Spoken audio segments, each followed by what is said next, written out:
ভাবুন তো একবার, রাত ঠিক 12টা 10। চারপাশটা কেমন থমথমে নিস্তব্ধ, মনে হচ্ছে যেন গোটা পৃথিবীটাই থেমে গেছে। শুধু দূর থেকে একটা কুকুরের ডাক শোনা যাচ্ছে, আর মাঝে মাঝে হু হু করে বাতাস বইলে পুরনো গাছের ডালগুলো কেঁপে উঠছে। আজকে আমরা কালীগঞ্জ স্টেশনের এক গাঁ ছমছমে কিংবদন্তি নিয়ে কথা বলবো।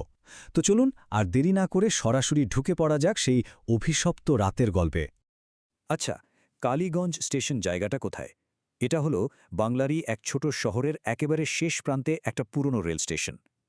দিনের বেলাতেও খুব একটা ভিড়ভাট্টা থাকে না, কিন্তু আসল ব্যাপারটা শুরু হয় রাত নামলে। চারদিকে তখন নানা রকম ভয়ের কথা শোনা যায়। ওখানকার লোকজন তো বলেই যে স্টেশনটা আসলে অভিশপ্ত। আমাদের গল্পের যে প্রধান চরিত্র, তার নাম আরিফ। পেশায় সে একজন সাংবাদিক। কলকাতা থেকে ফিরছিল, কিন্তু ভাগ্য দেখুন, শেষ ট্রেনটা সে মিস করে ফেলে। আর তাই বাধ্য হয়ে তাকে নামতে হয় এই কালীগঞ্জ স্টেশনে। ঘড়িতে তখন কাঁটায় কাঁটায় রাত 12টা। চারদিকে কেউ নেই, পুরো প্ল্যাটফর্ম জনশূন্য। এই নিস্তব্ধতা রাতের রহস্যটাকে যেন আরও কয়েকগুণ বাড়িয়ে দিচ্ছিল। আরিফ তো কাঁধে ব্যাগ নিয়ে এদিক ওদিক তাকাচ্ছিল যে কি করা যায়। ঠিক তখনই তার চোখে পড়ল প্ল্যাটফর্মের একদম শেষ মাথায় একজন লোক একা দাঁড়িয়ে আছে। লোকটা বেশ লম্বা, আর তার গায়ে ছিল কালো পোশাক। আর অদ্ভুতভাবে তার মাথাটা নিচের দিকে ঝোঁকানো। এই ব্যাপারটা দেখে আরিফের সাংবাদিক মনটা একটু সজাগ হয়ে উঠল, কৌতূহল জাগল। তো আরিফ ভাবল, যাক, আরেকজন যাত্রী পাওয়া গেল।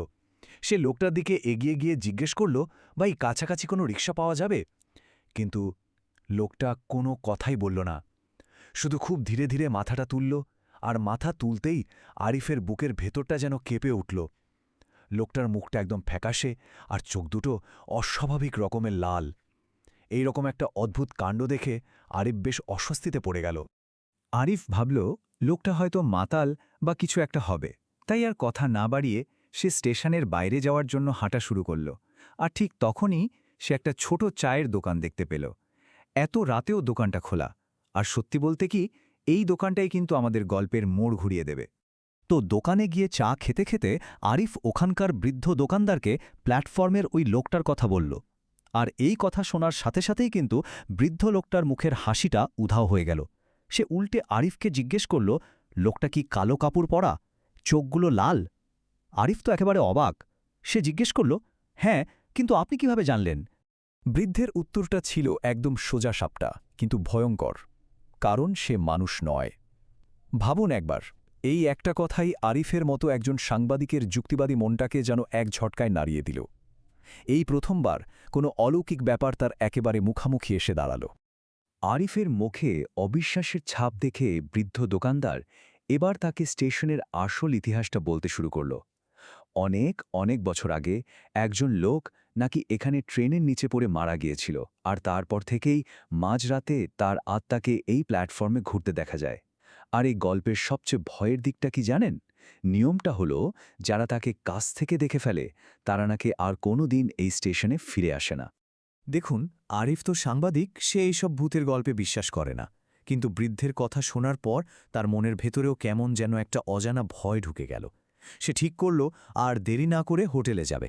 যখন সে উঠে দাঁড়াচ্ছে, তখন বৃদ্ধ লোকটি তাকে শেষ আর সবচেয়ে জরুরি পরামর্শটা দিল। কি সেটা? যদি আবার তাকে দেখো, ভুলেও তার চোখের দিকে তাকাবে না।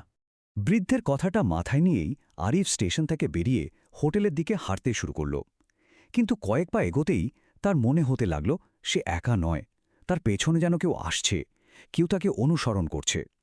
চারপাশের বাতাসটা হঠাৎ করেই কেমন ঠান্ডা হয়ে গেল, আর গাছের পাতা শব্দগুলো যেন কেমন অদ্ভুত লাগছিল।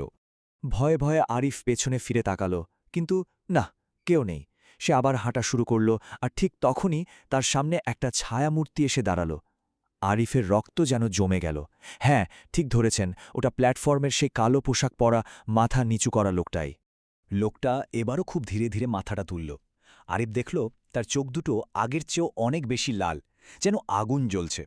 এরপর একটা ভয়ঙ্কর হাসি দিয়ে সে বলল, তুমি আমাকে দেখে ফেলেছ, এখন আর তুমি এখান থেকে যেতে পারবে না। এই কথাগুলো শোনার পর আরিফের সব ভয় যেন সত্যি হয়ে গেল।